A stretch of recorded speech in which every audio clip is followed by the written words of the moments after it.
2025년 3월 7일 금요일 12시, 난 12시 31분을 지나고 있습니다.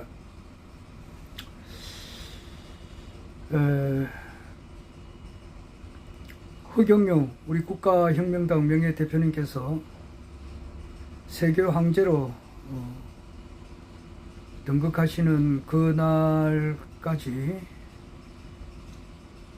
제 주변에서 일어나는 여러 가지 일들을 오늘도 기록을 좀 남겨놓으려고 합니다. 요 한 2, 3일 유튜버를 못했는데 그래 됐습니다.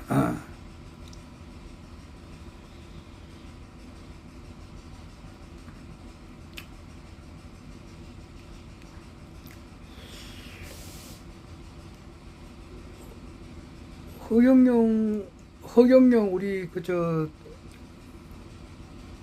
신인님께서 토요일 또 일요일 강의도 하시지만은 매일 이렇게 지지자분들이 찾아오니까 그분들을 상대로 해서 한 2, 30분간 이렇게 말씀하세요.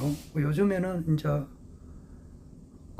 노래를 몇 곡씩 하는가 봐요. 찾아오시는 분들이 다 하는 게 아니고 거기서 좀 잘하시는 분들 좀 뽑아가지고 한 서너 사람 이렇게 부르고 또 말씀하시고 또 질문하고 답변하는 그런 시간이 계속됩니다. 난 아직 허경영 신인님 앞에서 노래 불러본 적은 없는데 모르겠습니다. 앞으로 부를 일이 있을지 없을지는 모르겠습니다.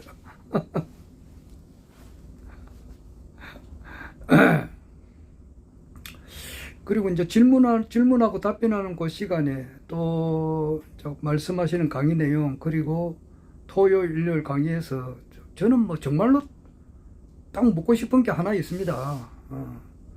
지금 우리 현 시국은 윤석열 20대 대한민국 대통령이 지금 어왕구치소, 서울구치소라 그래요. 서울구치소라 그래서 서울시에 있는 게 아니고 서울시하고 조금 떨어져 있는데 어왕시라고 있는가 봐요. 어왕시 이제 어왕구치소에 지금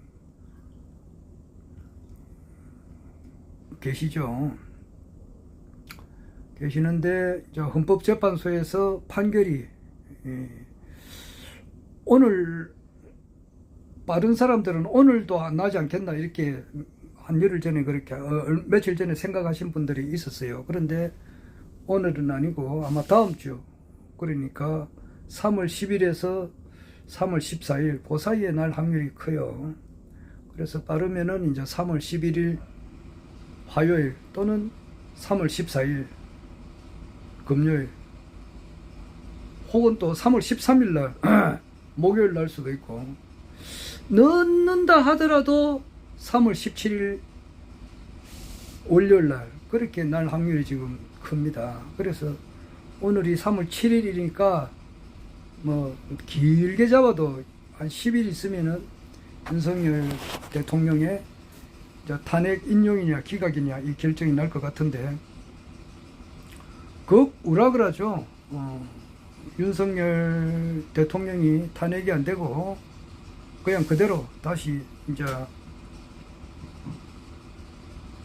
대통령직에 복귀하기를 기다리시는 분들도 전혀 없는 건 아니고 있습니다. 분명히 있고, 그렇게 되기를 1인 시위도 하고 집단적으로 모여서 이렇게 자기 의사를 표시하는 분들도 있거든요. 황교안 씨라고 전 국무총리고 대통령 권한대행도 하셨던 분, 이런 분들은 당연히 이제 윤석열 대통령이 다시 이제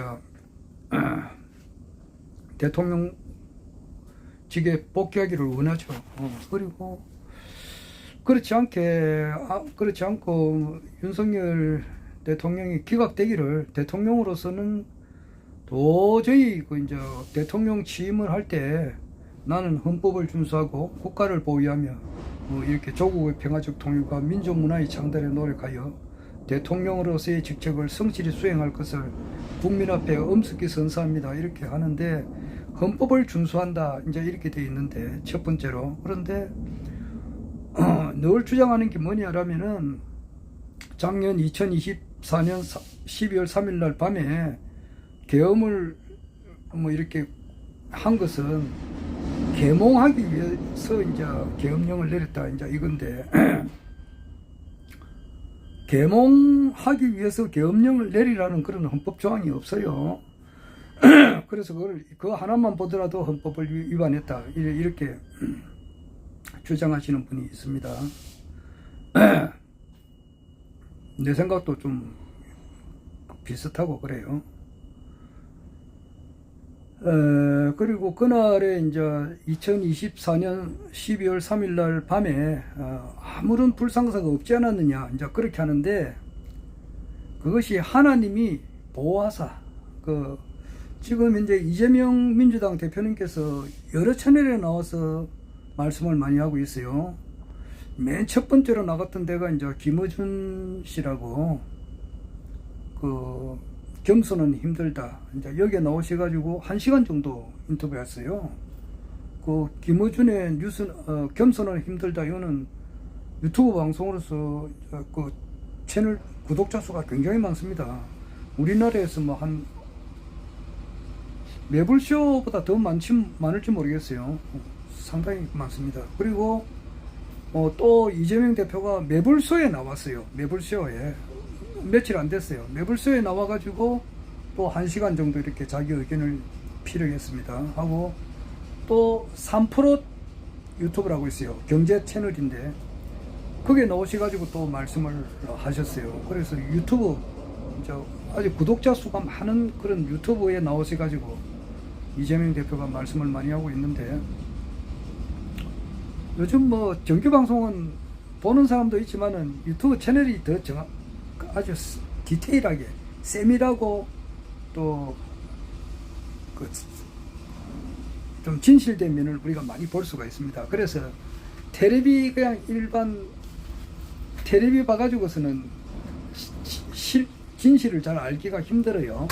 유튜버가 훨씬 좋습니다. 그래서 거기에서 매불쇼에서 나와서도 그런 말씀을 했습니다만은 이재명 대표가 정말 이번에는 하늘이 도왔다. 하나님이 도왔다. 애국가에 뭐 하나님이 보호하사 우리나라의 만세 그 말이 딱 자기가 실감이 간다 그러더라고요. 작년 12월 3일 날 밤에.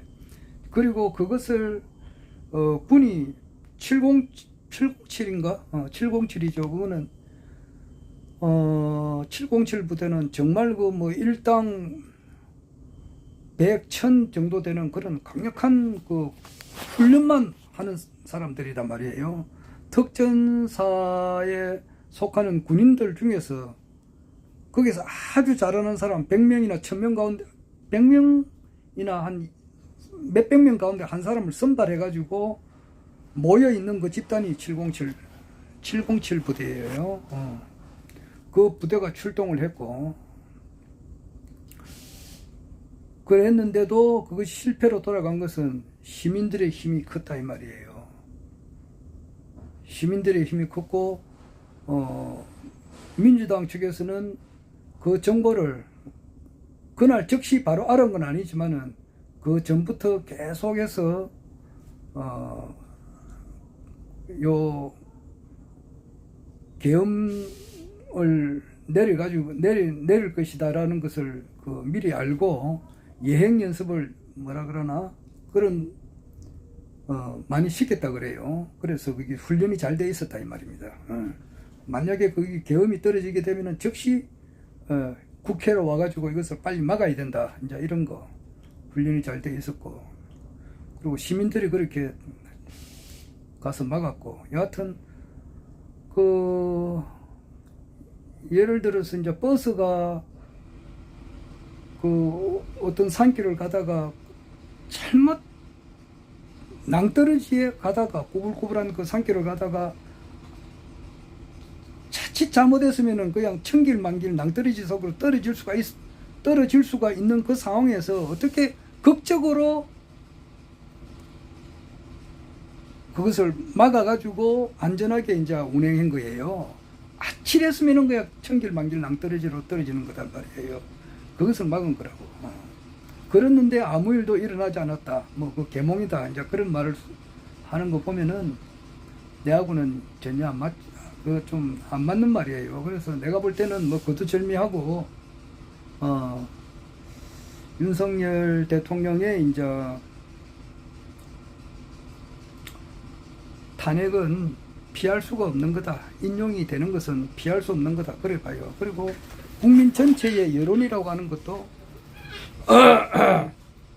탄핵이 되기를 원하시는 분이 훨씬 더 많습니다.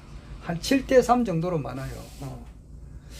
자, 그렇게 되면은 이제 20대 대통령은 윤석열은 그것으로 끝나는 거예요. 끝나고 그 모든 것을 종합적으로 우리가 다 보더라도 윤석열 대통령이 다시 권좌에 복귀한다는 것은 그거는 있을 수가 없는 일입니다. 지금 국제 정세라고 하는 것은 우리나라 그 남북한이 화기애애하게 그러니까 서로 이제 그 적대시하지 않고 바로 통일은 되지 않겠지만은 그냥 사이좋게 지낼 수 있도록 이런 방향으로 가는 거예요. 그리고 그 문재인 대통령도 쉽게 말해서 6.25 전쟁 터지고 난 다음에 태어나신 분이에요. 문재인 대통령이 문재인 대통령이 6.25 동란 중에 태어나신 분 아닙니까? 아마 문재인 대통령이 하여튼 6.25 전쟁 중에 태어나신 분이에요. 그때 뱃속에 있다가 태어났고, 그 박근혜 전 대통령님도 어제 보니까 치매기가 조금 있다는 그런 말이 있던데, 그거는 내가 좀 더 알아봐야 될 것 같아요. 그런데 박근혜 대통령도 자기 부모님이 6.25 전쟁 나고 6개월 뒤에 결혼하고, 뭐 결혼하고 한참 뒤에 이제 임신했을 거 아니에요. 뭐 결혼하고 임신하지 뭐 그래요. 결혼하고 임신하고 그 6.25 전쟁 통해 태어나신 분이에요. 아무런 뭐 박근혜 전 대통령이나 문재인 대통령이나 이런 분들이 6.25 전쟁하고는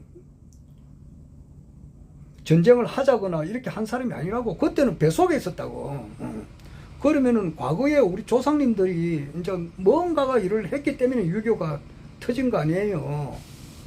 그거는 이제 그 미국이 남침을 유도했다는 설이 있는데 나는 그게 좀 타당하다고 봐요. 남침을 유도를 했다. 이제 이걸 보는데 여하튼 간에 우리 조상님들이 저질러 놓은 일이라고, 뭐 일을 일으켜 놓은 일을 그걸 자꾸만 옛날처럼 그래 적대시만 해서는 안 되거든. 북한이 돈이다 이런 말이 있어요. 정봉주 그 박사님이죠. 그분이 그런 말을 해요. 북한이 돈이다. 우리가 지금 이제 전부 다 남한에 있는 사람들이 지금 이제 사우스 코리아에 있는 사람들이 부익부 빈익빈이고 뭐 정말 돈 걱정 없이 막 사는 사람들도 있겠지만은, 그러나 대다수의 우리 서민들 이런 사람들은 노후가 불안하고 정말 살기 어렵고 자영업자들은 장사도 잘 안 되고 말이지. 이 참 어려울 때에 전부 다 돈이 좀 어느 정도 불편하지 않게 살아가는데 불편하지 않게 좀 되기를 원하는데 그게 현실적으로 여러 가지로 어렵다고. 그럴 때는 북한이 돈이다 말이에요. 북한하고 수교가 잘 되면은 우리나라가 돈방 쓰기 않는다고. 북한도 마찬가지고. 북한도 저렇게 뭐 살기가 어렵잖아요.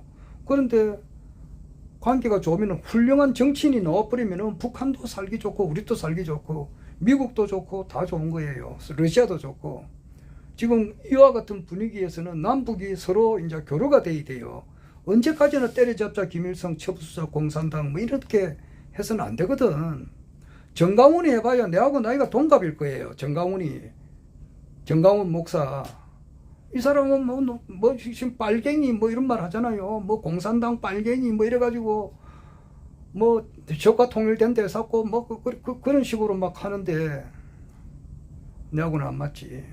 물론 자주국방을 하면서도 얼마든지 좀 이렇게 교류를 하면서 서로 상대방을 존중해가면서 신뢰와 존중을 해가면서 남북한이 서로 이제 잘 돼야 되잖아요.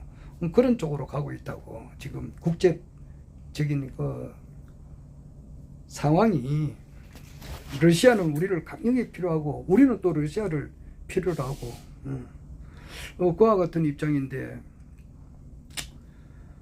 윤석열이 다시 복귀한다는 것은 거기다가 물을 껴넣는 입장이라고. 그러니까 국제 정세하고도 맞지 않아요.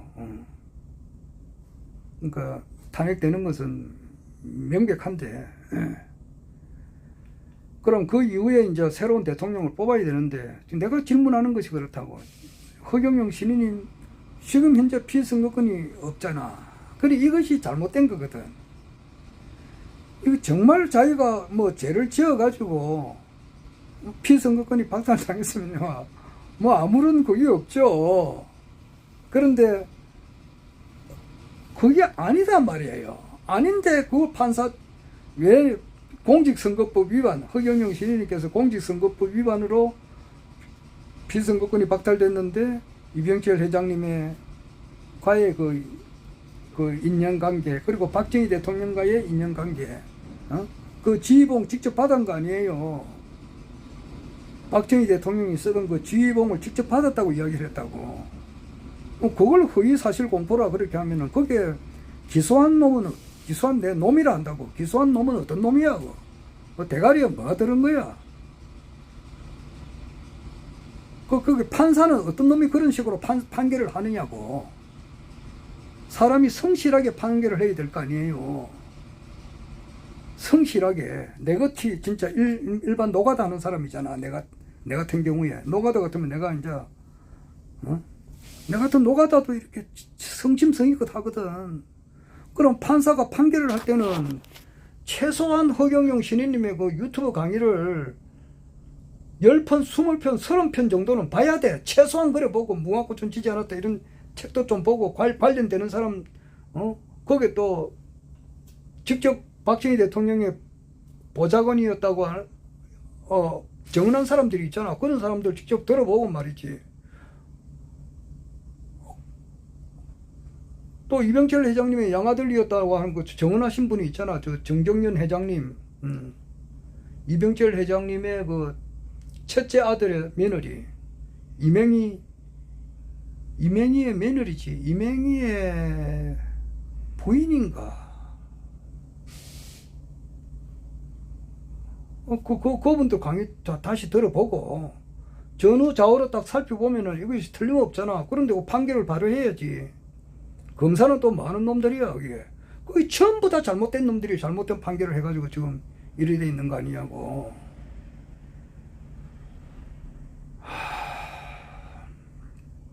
그래서 어제 이제 허경영 신인님께서 고진감래라는 말씀을 하셨거든요. 고통이 끝이 나면은 이제 단 것이 온다. 좋은 것이 온다. 오고,